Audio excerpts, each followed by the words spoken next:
Good evening, everyone, and welcome to our TeachMeet all about our new RE scheme, Worldview Explorers. We do really appreciate you spending some of your Thursday evening with us, and I'm aware that it's so close to half term as well. So my name is Daisy, and I am the Educational Content Lead for RE here at Twinkl. Before working at Twinkl, I taught in Key Stage 1 and Key Stage 2, as well as leading SMSC and assemblies. But I've always had a passion for RE, and before completing my PGCE in primary education, I did obtain a degree in ethics, philosophy and religion. And I'm now going to pass over to Jay. Good evening, everybody. Lovely to have you with us. My name's Jay. I work as Twinkl's RE Specialist Advisor. So I work particularly closely with the RE team, but I also work right across Twinkl, advising on things to do with religion and sensitivity issues. I'm a primary school teacher as well. I'm qualified in 2003, so quite a long time ago. I've taught in several different schools in my home county, which is Norfolk, and I've been the RE lead in 2 of those schools. I've also worked a little bit with our Naturally local group, and for a while I was helping to coordinate a group of RE leaders from different schools across the county, which was brilliant, and I'm absolutely loving working at Twinkl. I'm going to pass back to Daisy to take you through what we're going to be doing this evening and the sorts of things we're going to be looking at. Thanks, Jay. So this evening we have got quite a packed meeting for you today. So Jay's going to kick us off with a religion and worldview approach, followed by myself talking about content selection and how we put the scheme together. And that's part of the substantive knowledge. Then back over to Jay for disciplinary lenses and ways of knowing. And then back to me for in practice and what's available to teachers in the scheme and how you can implement it in your classroom. And then finally, for the last time, over to Jay for looking at the Worldview Explorers characters and local study. And then I will finish the session by looking at CPD, concept videos, AR and 3D models, and then a little bit of a sneak peek about what we've got coming soon.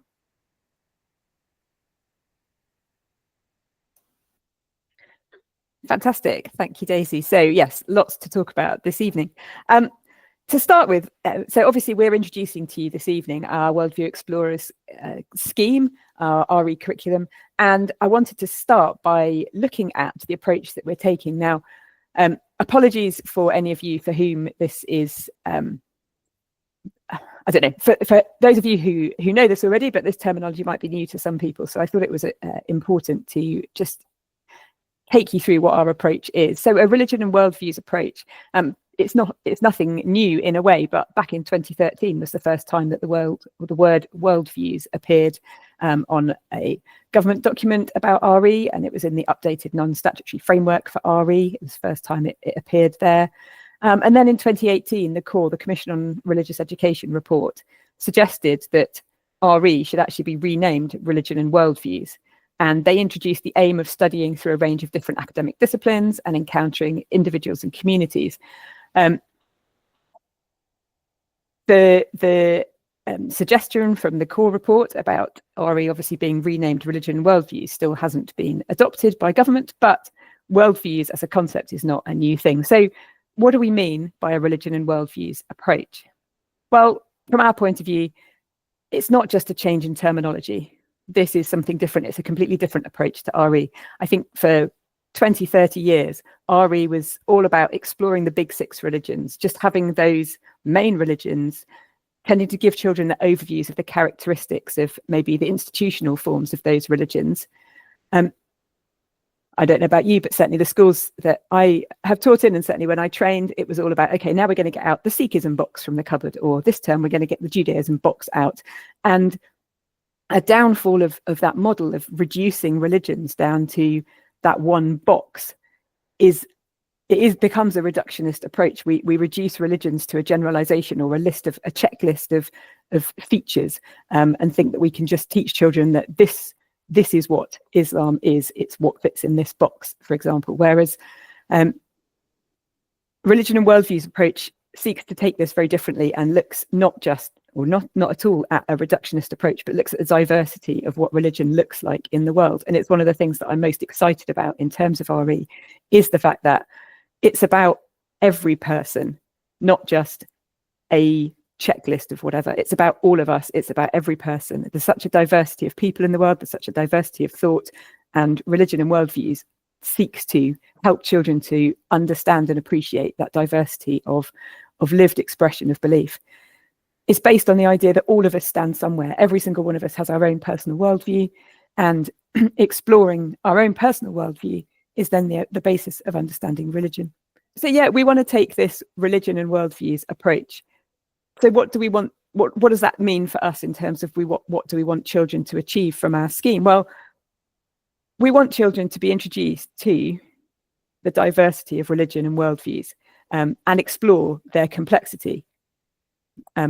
Down the side, I've put links to a couple of our units, diversity in Christian worship, so looking at the diversity within one faith, or our other unit, Life Beyond, which is where we take a comparative look at different religions.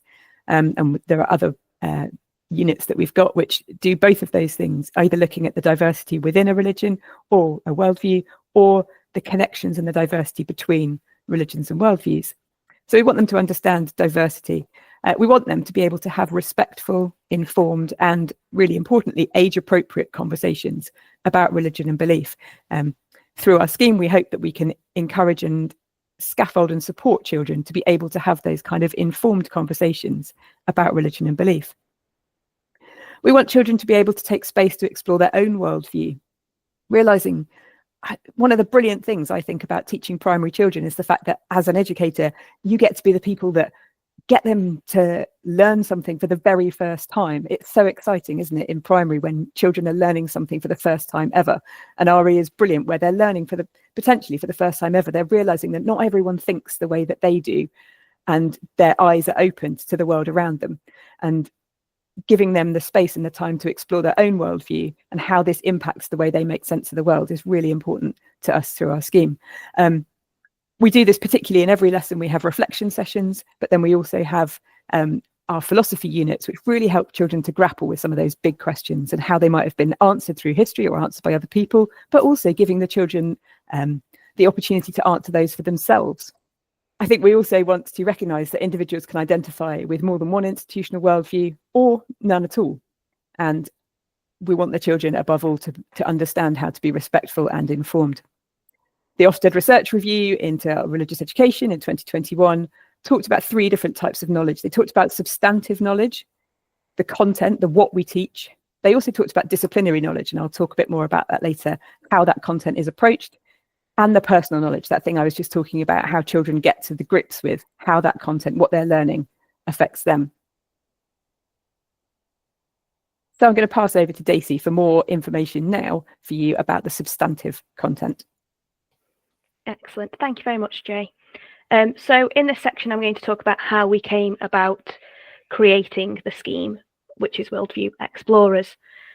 So Worldview Explorers is our new fully progressive RE scheme that can be used as an individual scheme on its own. So if you don't need to follow a local SACRE or syllabus because you are part of an academy or a free school, you could literally pick up Worldview Explorers and use it as a full curriculum and just follow it through. However, we didn't want to obviously leave out those members of the community who are following SACREs and syllabuses. So it's also there to support you as well. The units have been made suitable for key stages, not year groups. So I'll just quickly click onto this. This is, I'm sorry, it's quite a small picture, but this is an image of our landing page. And as you can see along the top here, they are separated into key stages. So we have units for key stage 1, units for lower key stage 2, and units for upper key stage 2. And the reason for that is so that if you are in year 1, but you're and you really like one of the units that's in the key stage 1 section of our Worldview Explorers unit here, you can move it then into year 1, and that's fine, and you'll still cover the correct progression of skills. So it's mainly there to support those of you who follow SACREs and local authority syllabuses. So once the scheme is complete, we will be having 12 units per key stage, except upper key stage 2, which will eventually have 13. We currently have 6 key stage 1 units on site, 5 lower key stage 2 units, and 3 upper key stage 2. And then we're hoping that all the essential parts of the units will be on site by August. So it's ready there for you to run with it in September. The only exception is our Upper Key Stage 2 Jewish Identity Across History unit, which is our 13th additional unit that we have in Upper Key Stage 2, which will be on a little bit later on in the year. So how did we come across this scheme and how did we create it? So our scheme is designed with teachers in mind, and we recognise that RE can be a challenging subject to plan for, especially with local authorities often determining what must be taught.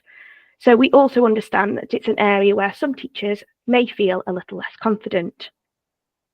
So to start with, Jay and I began by reviewing a wide range of SACREs and local authority syllabuses across England. We then refined our focus to newer syllabuses that adopted the religion and worldviews approach. And we also did this because we identified that SACREs and syllabuses should be updated on a 4-yearly basis, and some of the SACREs we're looking at were past that. So we wanted to make sure that we were keeping with recent pedagogy and research, so the more newer syllabuses is what our focus was on. We also ensured that our review included examples from rural, suburban and urban areas of England to ensure that we had broad applicability. And this then helped us to pick out the key themes and topics covered in different key stages and year groups. So by identifying the topics and theme, this helped us to realise the need to plan by key stage. As some topics were covered in different year groups, so we were noticing in some SACREs, taking, for example, celebrations of birth was maybe covered in one SACRE in year 1, but in another as in year 2. So we thought by putting them into key stages, it gives you the flexibility to move it to suit your local authority. We hope that this approach will support those still following a local authority SACRE, while also allowing them to incorporate some of our units into their teaching, even if it's just a single lesson or a couple of lessons. It also helped us to identify the religions and worldviews covered. So when we reviewed the SACREs, we found that Christianity, Judaism and Islam were mainly taught at Key Stage 1 alongside a non-religious worldview, often identified as humanism. And then in Key Stage 2, Christianity, Judaism, Islam and Hindu Dharma, and then again another non-religious worldview were typically included. However, we know that's not the case for all.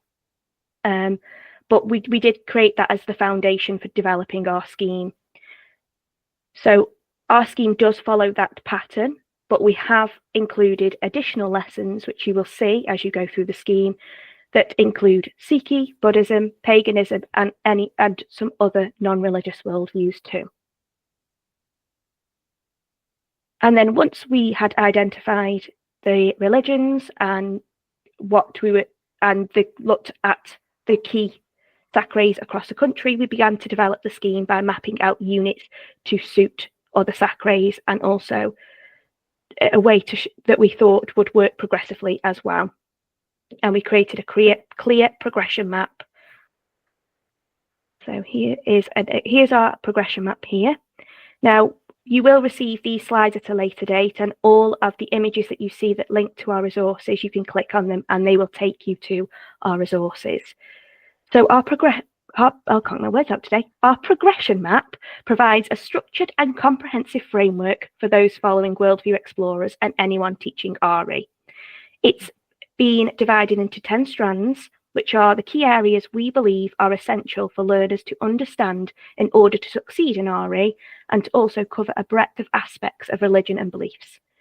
Although EYFS is not included in our Worldview Explorers scheme, we have provided progression statements for this stage to help EYFS teachers ensure learners have the foundational knowledge before moving into Key Stage 1, but to also support Key Stage 1 teachers in understanding the pupils' prior learning. And then once we created the progression map and we'd mapped out our units, we then created a curriculum map, which does provide a suggested order in which you can teach Worldview Explorers from years 1 to 6 to ensure substantive, disciplinary and personal knowledge and skills are built progressively. And I will pass back to Jay. Thank you, Daisy. So yes, so we started with our approach. We knew it was going to be a religion and worldviews approach. We then thought about, okay, what are we going to cover? What's our substantive content? And then after that, we wanted to look at the disciplinary, the ways of knowing. We've already, so on that Ofsted document that I referenced earlier on, they talked about substantive knowledge, but they talked about then ways of knowing. So RE in school is really taught as one subject, but in fact, it uses several different academic disciplines, different ways of approaching topics. Again, apologies, some of you will be very au fait with this, and others of you, this may be new kind of understanding or building on your understanding of it. But a helpful way, I think, of thinking about it is thinking about these disciplinary lenses as like a magnifying glass, a lens. The discipline is the lens through which you see the topic. In our scheme, we introduce this to children, even in Key Stage 1, with the phrase, you use different thinking skills in RE. So in Worldview Explorers, we've chosen, there are all sorts of different academic disciplines that you can use in RE, but we've chosen 4 main ones, which are theology, philosophy, social science, and history. We make it clear on the lesson supporting document and the lesson presentations which of the disciplines is being used in each lesson or in each unit. We use these lovely lesson icons that we've got and the colour coding to make it explicit. We think it's really important to make it explicit to the children, not just to the teacher as well. And we'd love it if teachers are using these to make it explicit to the children in lessons, teaching the children that when we find something out, we're doing it through a particular lens so that they know when they're being theologians. They understand when they're being philosophers, when they're being historians, when they're being social scientists. Again, like Daisy said, we've put links on the pages for things. So if you want to find out more about this approach and how it can be used in your classroom, then you can click on that link at the bottom of the slide there, and it will take you to a resource that we've got on the website. But just for this evening, by way of an example, picture the scene. It's October half term, and you see on the RE plan that the RE topic for autumn 2 is Christmas. Well, what could that mean? Using these 4 disciplinary lenses, you could help bring focus to the way in which you want to approach that topic. So you could look at it from a theological perspective. Now, we define theology on our scheme as theology being what people believe. So that's looking at Christmas. You could look at any of these sorts of ideas. What does the Bible tell us? What's the doctrine of incarnation? How does that understanding of incarnation affect the way that Christians celebrate Christmas? All of those would be a theological approach to that topic of Christmas. You might be taking a philosophical approach to Christmas. Philosophy is often underrepresented in RE lessons and schemes, I think. It can be challenging for teachers and children, but it gives such a brilliant space for children to think bigger. So if you were looking at Christmas through a philosophy lens, well, is God distant or involved? Might be a philosophical way of thinking about what we understand about Christmas. Can God be human? Could be a philosophical question around it. Should religious festivals have such an impact on secular life? Any of these could be philosophical questions around that topic. You might be looking at Christmas, and I think this is probably the most common one that people use when they're looking at Christmas in RE is, well, what do people do? What is Christmas about in terms of how do people celebrate Christmas around the world? You could take that kind of deeper with real social science, getting the children to do surveys and research, look at data, look at questionnaires, and do their own kind of social science research. Or you could look at it through a history lens, Christmas through a history lens. When was the first Christmas? What was life like at that time? When did people actually begin to celebrate Christmas, though? And why was it not right at the beginning that people began to celebrate Christmas? How has it changed over time and why? All of those kind of examples hopefully give you a flavour of the different ways in which we can approach a topic.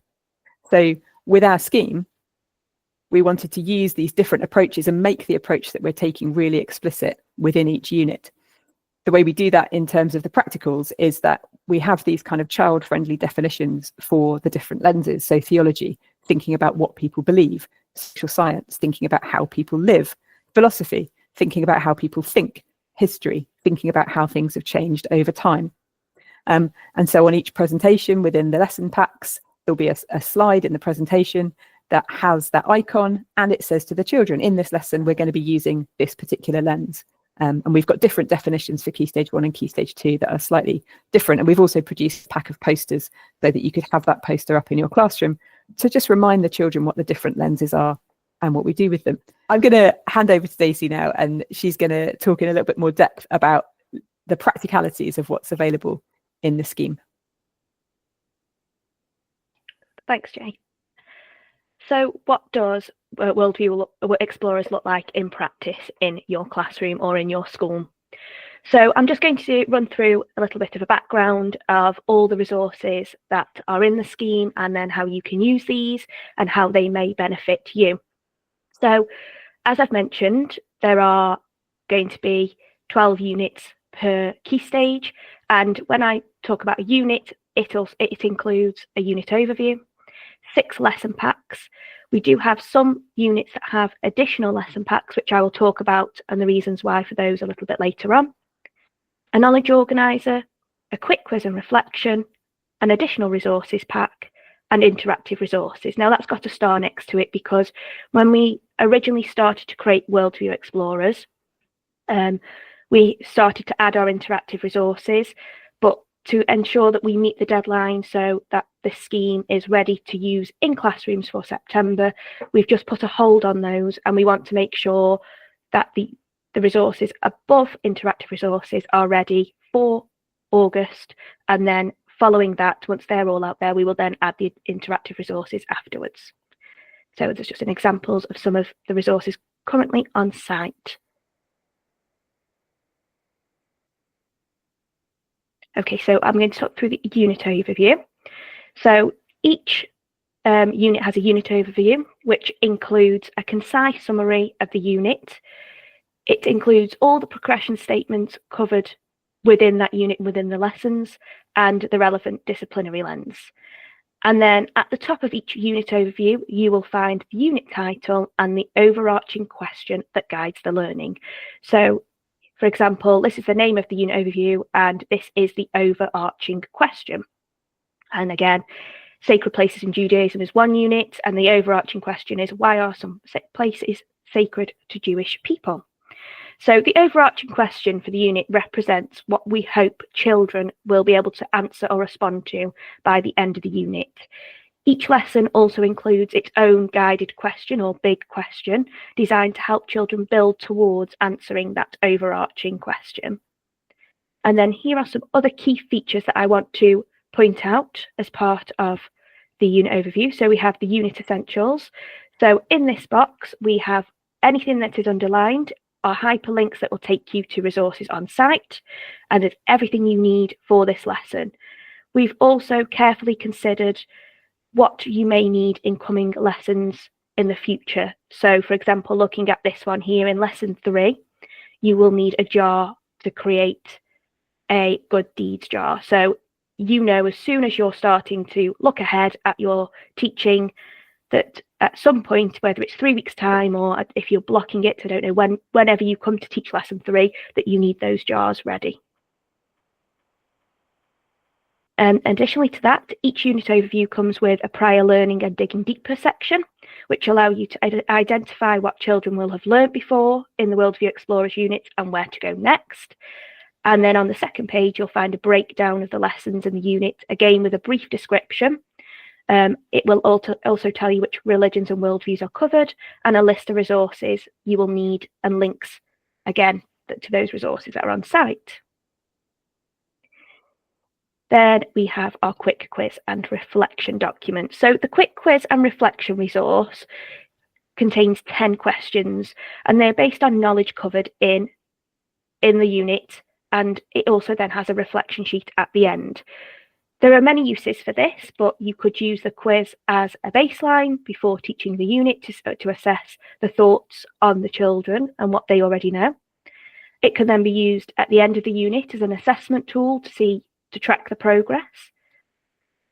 It's also key to note that every quiz is different, and the types of questions that are on there are completely different. It's just dependent on the unit and what the writers felt was the best to put on there.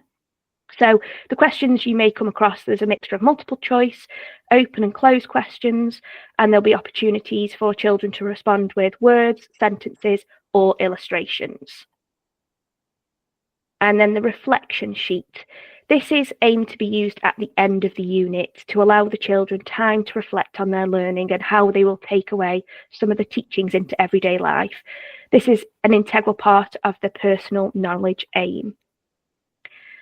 Something that might be helpful for you is that all quick quiz and reflection resources will come with an A3 alt inside them.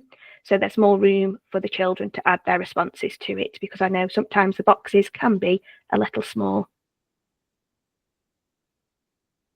Then we have our additional resources pack. And in these packs, you have word cards, which can be used as prompts or memory tools, question cards, which have a variety of questions to aid recall, inquiry, and analysis, and a photo pack, which can be used to support children with recall and connection making when learning about the unit. So I don't know if anybody has used Planet RE before, but the additional resource packs within them are quite vast, and there are lots of resources in there. So we sat down and we thought what would be the most beneficial, and we believe these 3 are the best additional resources that you would need to support you. They can be used to spark discussion, support lessons, decorate your classroom walls, or can be added to your working wall as a visual aid. And then now moving on to our lesson packs. So as I mentioned before, most units come with 6 lesson packs. With units that may cover a range of religions or worldviews, we have added an additional lesson pack, which can be switched for one that a religion or worldview that you don't cover in your local context.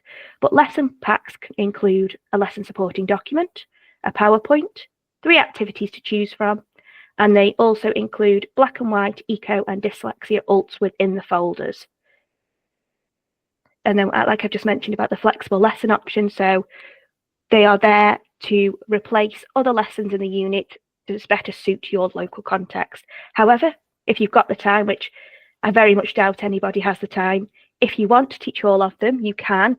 I would just bear in mind that before you teach the lesson, we really recommend you reviewing the unit sequence and placing any additional lessons before the final lesson, which will be lesson 6. So lesson 6 should always come at the end. And the next part of our lesson packs is a lesson supporting document. So this is very different to what we've done before. We tried to move away slightly from planning sheets. This isn't a plan, but this is a document to support you with your lesson. So each lesson supporting document, oh, I've just clicked on somebody's name. Sorry, 1 minute. There we go. Includes links to SMSC and British values, resource section, a vocabulary section, so it'll tell you all the key vocabulary covered in that lesson, progression statements covered in the lesson, and links to prior learning too. So it'll tell you where they may have learned. So for example, this one is Christian stories. It's a Key Stage 1 unit. In the prior learning section, it may talk about where the children have learned about Christianity before, or whether they've learned about Jesus and which unit that's been covered in. And they also link to relevant CPD resources. At the top of each lesson supporting document is the big question for the lesson, which, as we've mentioned before, helps you to answer the overarching unit question at the end. We also have included accessibility suggestions on our lesson supporting documents to help adapt the lesson to your learners. So in this box, it may be anything from how you can adapt your content when you're delivering the lesson to how you can adapt the activities to support your children. There's also a teacher subject knowledge and sensitivity support to ensure teachers have the correct subject knowledge before teaching the lesson. As we're aware, many teachers feel like RE isn't their most confident subject. So having this section here will give you the key subject knowledge to teach that lesson, and it may identify any sensitivity issues that you may come across and may need to be aware of. On the second page of the lesson supporting document, you will come across this lesson journey, and the lesson journey helps the teacher to understand the order of the lesson. So the lesson journey starts with our destination, which is our lesson objective and success criteria, followed by a let's remember slide, the key vocabulary slide, then the content, Then we have a time to reflect, which I'm going to talk about in a minute, time to explore, which is our activities, and then are we there yet, which is the plenary. So the reason why we've put the lesson journey along the top is because when writing the units, writers have used their professional judgment to decide the order in which the time to reflect box goes in. So as you work your way through the scheme, you may notice that the order of the lesson journey varies, and it is intentional. Our writers have used their professional judgment to take into account that the key stage and the content to sequence each lesson in the way they believe is the most effective.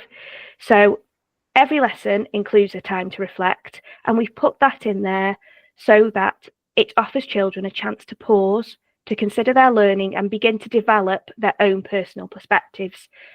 And then this box on the lesson supporting document will detail the activity of what's going to happen in that time to reflect stage. And these activities can range from meditation to mindfulness colouring to journaling and much more. And it is up to you, though, as a teacher, though, although the writers have put it into place using their professional judgment, you know your class. So if you feel the time to reflect needs to come earlier on in the lesson, that's absolutely fine. All of the lesson presentations are editable and can be amended, so you can just pick up the slide and move it to where you see is best for your class. And then, as I've mentioned before, in each lesson, there are 3 activities to choose from. Teachers will only need to pick one activity. You're not expected to choose all 3 activities and cover them within the lesson. We've called our activities opportunities, and then across the scheme, you will come across around 10 different types of opportunities. In this example here, we have a speaking and a listening opportunity, an exploration opportunity, and a reading opportunity. And the reason we've included a variety of activities is so that we go beyond the write what you have found out.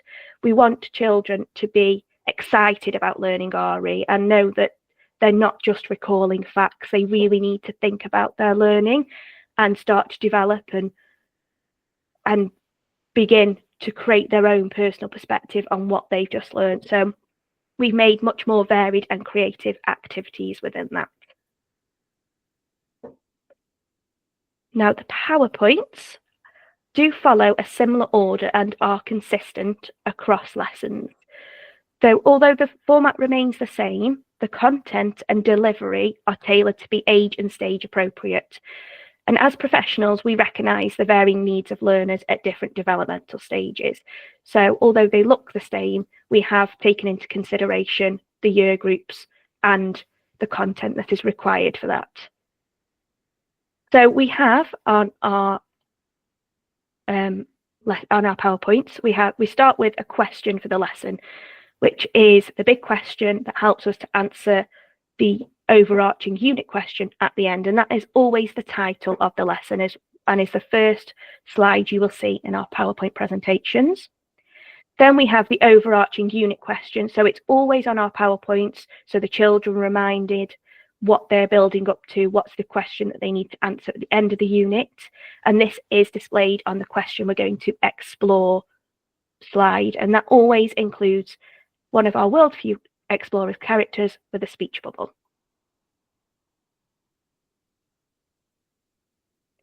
Then we have our Let's Remember slide, which allows children to recall what they've remembered from a previous unit. And then we have our key vocabulary slide, which lists the key vocabulary for the unit and what's needed for the lesson.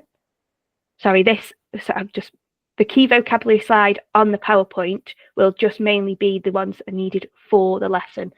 You may find in some of the lessons, though, they will cover all of the key vocabulary from the unit. Something that we've implemented, which is completely brand new to Worldview Explorers and hasn't appeared in some of our units within the Worldview Explorer scheme so far, is that by the side of each key vocabulary word, we have a play button. And if you press that play button, it's a sound button and it will say the key vocabulary. The reason why some of our first units that we've put on site don't include this is because we wanted to ensure that the voices we were using were voices of people from that lived in faith and religion. So we spent our time making sure that we collected these people and they supported us with this and recorded the voice notes for us. So it's just another way of getting that lived in faith and lived in religion and voices into our scheme. We will be going back to our older units. I say older, they're still Worldview Explorers, newer ones, but one of the first ones we put on there, and we'll be adding those voice notes at a later date. There's just one thing you do need to note, that if you use Google Slides, unfortunately, the voice notes won't work. That's something that we can't control on our end. It's something to do with Google, but they work really well if you use them with PowerPoint.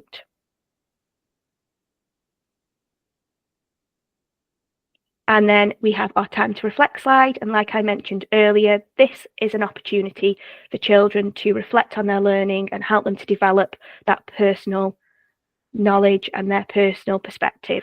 This can, again, be moved to suit where you feel is best for your class.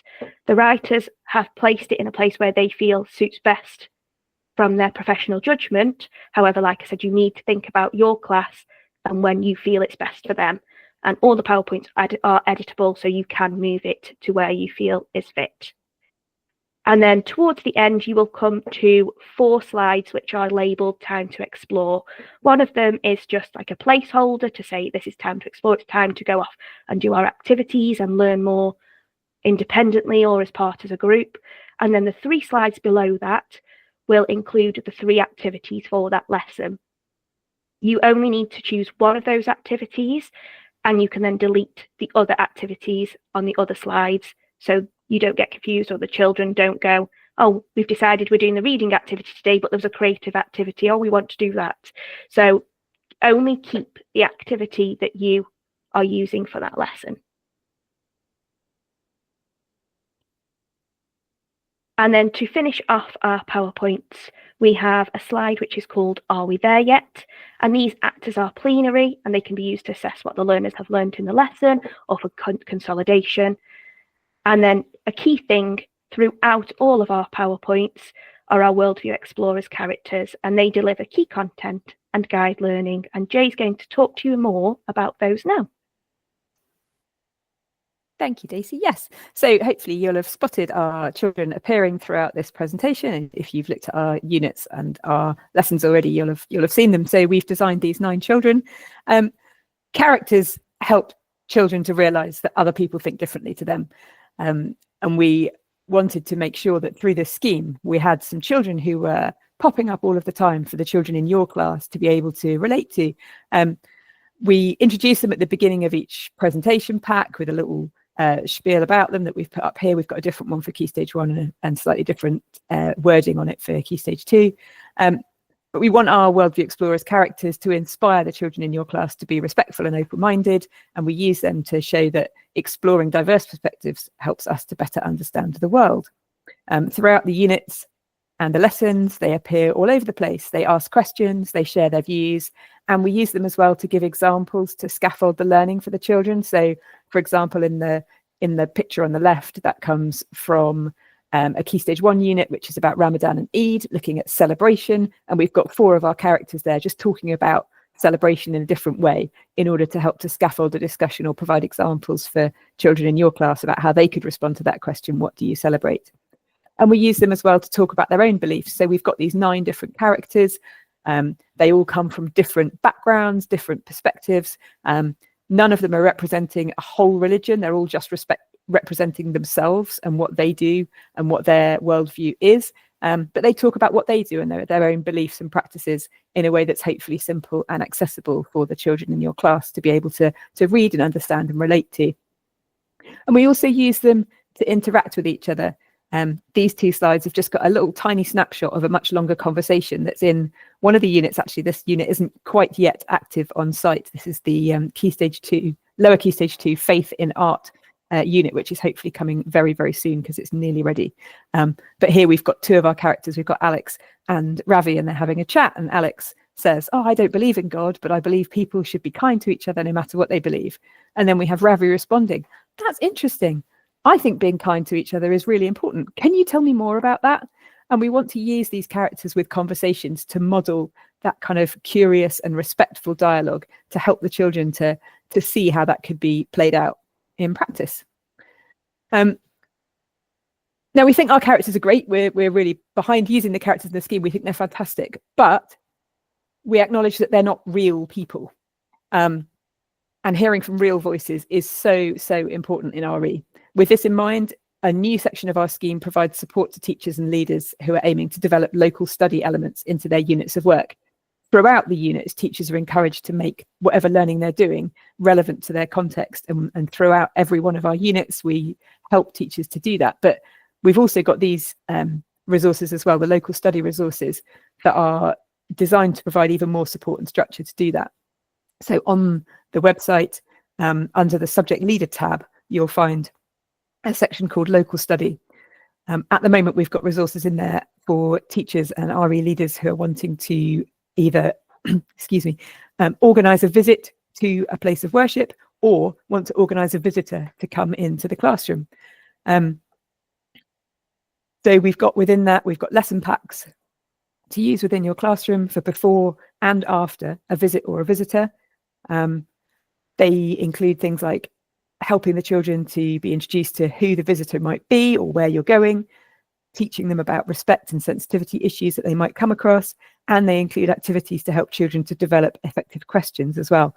And we have a Key Stage 1, lower Key Stage 2, and an upper Key Stage 2 version of that for before a visit, after a visit, before a visitor, and after a visitor, and also guides for teachers with aspects of planning and links and ideas for how to find these sorts of visits and visitors as well, and all sorts of information about delivering a successful visit or a successful visitor in class.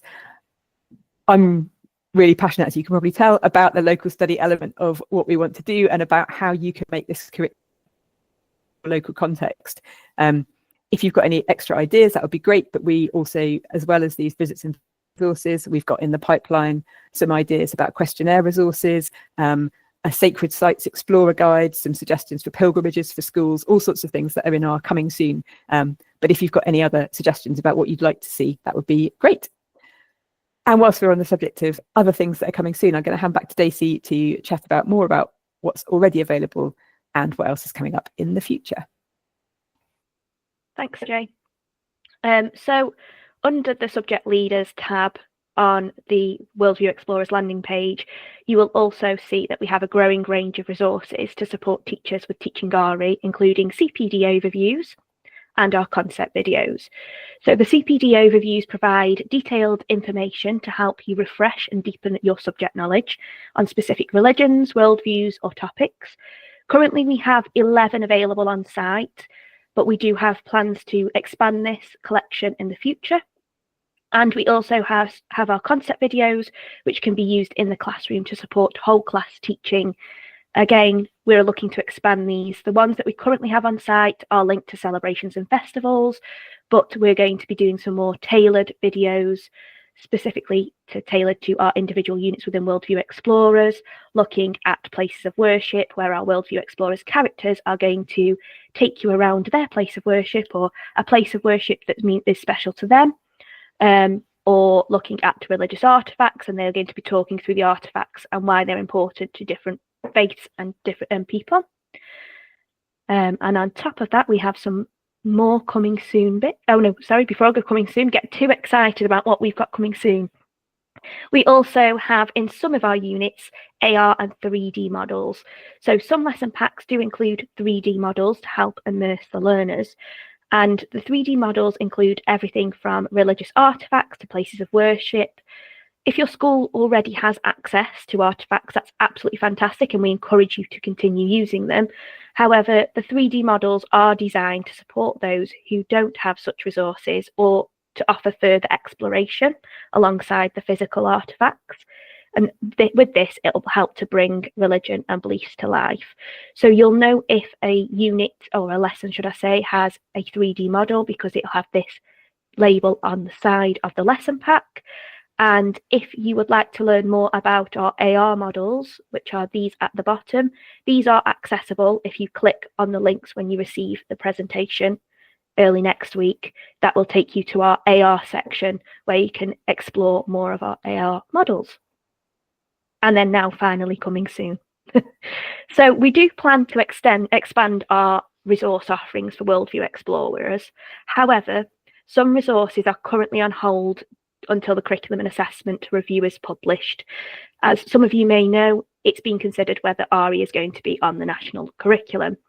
Now, if RE is not included, we will focus on extending the additional lessons within certain units to provide you with a wider selection. So again, if you're following a local SAC rate or syllabus, this will support you within your local context. And even if you don't follow a SAC rate or syllabus, you can adapt the curriculum to your local context.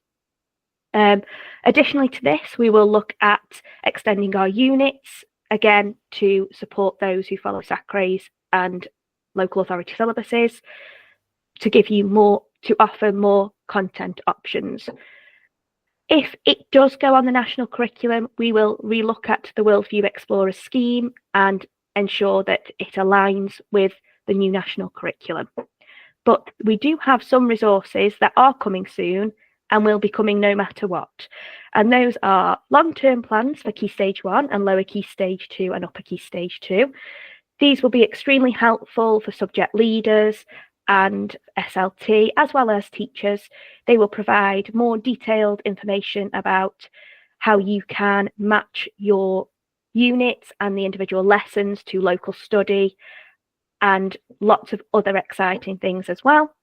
We are going to be implementing discussion packs, a couple of discussion packs per key stage, to build on the lenses and getting the children to discuss and think about their learning, using the lenses to help them to delve deeper into the different areas of the unit.